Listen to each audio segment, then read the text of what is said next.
Hey, Boker Tov, good morning everybody. I hope you're having a great morning and everything is going well. So I don't even know why I even posed that question. Who takes the garbage out in your house? What kind of question is that? Any guy that I knows in Chestnut Hill knows that he has to take out the garbage. It's the man's job, right? We know it's our job to take out the garbage, to obey orders, etc., etc. But I asked this question for a reason. And I'll get back to it in a minute when I ask you, does your wife have to remind you and tell you to take out the garbage, or do you do it on your own? But give me a minute till I get to there. I want to step back to this week's Torah portion. In this week's Torah portion, as we spoke about it earlier, is one of the epic failures of the Jewish people, where Moses sends spies to figure out the best way to conquer the land of Israel, and instead of them conquering it, they come back and they say, we're never going to get there. And instead of going on a beeline directly to Israel, the Jews end up wandering in the desert for 40 years. But I want to touch on something totally different. In the beginning of this week's Torah portion, God says to Moshe, Shlach lecha anashim, send for yourself spies or people to check out the land. And the rabbis right away ask, what does it mean, send for yourself? What kind of language is that, for yourself? And Rashi right away brings from the commentaries a very powerful thing. God told Moses came to God and says, hey God, the Jewish people, they want me to send spies to check out the land to make sure what's the best way to conquer it. Should I do it or not? And God tells Moshe, I'm not telling you what to do. This one's up to you. It's on you. You want to send? Send them. You don't want to send them? Don't send them. The question is a big question. Moses was a smart man. Moses had a relationship with God for a long time. Everything that he did, God told him. God told him to go split the sea. God told him to go into the sea. God told him to go to Pharaoh for each of the plagues. God told him what to feed the Jews, what not to feed the Jews, what to tell them, what not. He spent 40 days at Sinai. Suddenly, for the first time, God tells Moshe, hey Moses, I'm not telling you what to do. You do whatever you want. Should that have not been the biggest red flag for Moshe? Should that have not been the guarantee to veto it? If God tells you what to do, everything, and one thing you want to do, God says, hey, I'm not telling you what to do. Shouldn't you know right away? That's trouble. If God says, I'm not telling you what to do, Moses should have said, if you're not telling me what to do, then I'm not doing it. Why would Moses have taken the risk and not understood from the language of God, when God tells him, hey, this one's up to you, that raises every red flag. That's every trouble. And if God's telling me that suddenly the God who told me constantly what to do and how to do, is not giving me any advice on this subject, then I better stay away from it. And Moses is not worried. Who cares if the Jews told him they want to send spies? Moses ain't no pushover. He's a leader of strength. And if he decides that it's wrong, he would have told the Jews no. So why did Moses not listen to God and just say, hey, this is a message of worry to me. If God tells me that I should leave it up to myself, I'm not doing it. I'm not taking any chances. God is suddenly telling me that this is not a good idea. Yet Moses went ahead and did it. Why? I want to tell you, 1989, Parsha Shlach, right at the fall of communism, when the gates to the Soviet Union opened, and Jews who were oppressed for so many years and forced not to celebrate their religion were allowed to come to the land of the free, to America, the beacon of democracy, leaving the biggest communist country to come to the greatest free democratic country. In Crown Heights, on that Shabbos, the Rebbe was talking to Jews who had just came out of the Soviet Union, and the topic was religion. What is religion? So of course, at its face, what's religion? Religion is that we submit to higher authority. God tells us what to do. God tells us how to eat, how to sleep, to wrap tefillin, not to work on Shabbos, to eat kosher. We submit to higher authority. God says yes or not. We are the servants. God is the master. And we do whatever God tells us to do. That's what religion is at its surface, the Rebbe said. But the Rebbe says, there's a deeper relationship with God. There's a deeper sense of Judaism, of religion. You know what it is? When instead of just being as a servant to God, where you submit to a higher authority, you take God's idea, you take God's vision, and you make it your own. And suddenly you partner with God. It's not that God has to tell you to keep kosher. God has to tell you to rest on Shabbos. God has to tell you to study Torah, or to wrap tefillin, to light Shabbos candles. That's your vision too.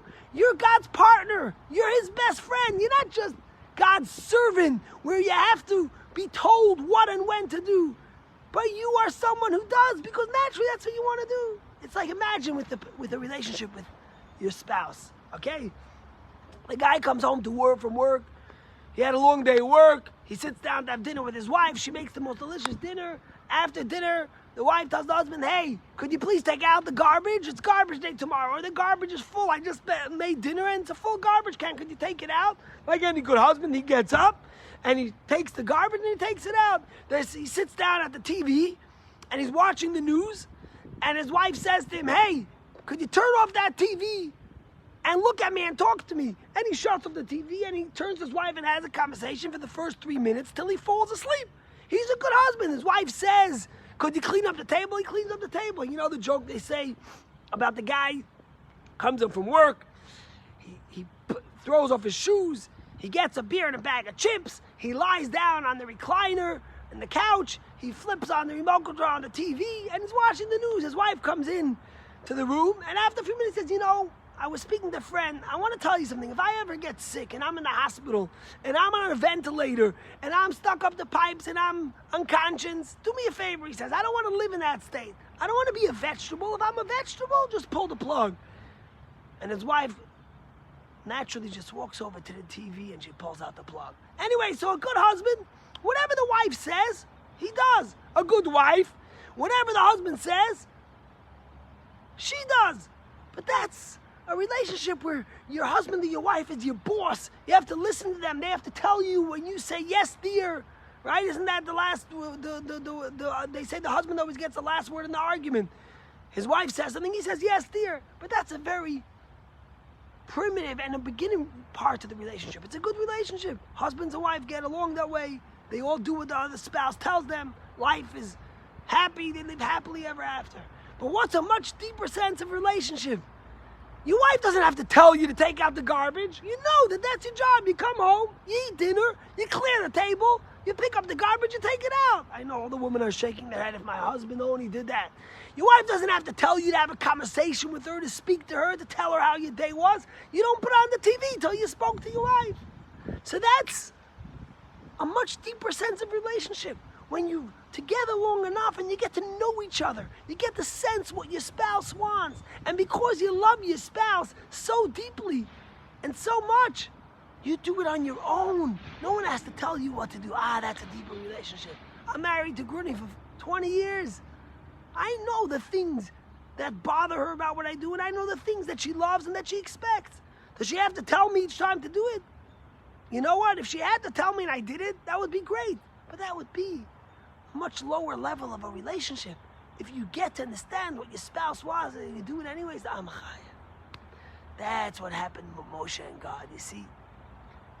For so many years, God was telling Moshe, tell the Jews, do this, don't do this, act like this, don't act like that. Suddenly, God comes to Moshe, and he says to Moshe, Shlach lecha anashim. Moses, the ball's in your court. You want to send? It's up to you. I trust you, Moshe. Instead of me telling you what to do, you tell me what I want. You already are so close that I trust that you know what I want. So I'm not going to tell you send, don't send.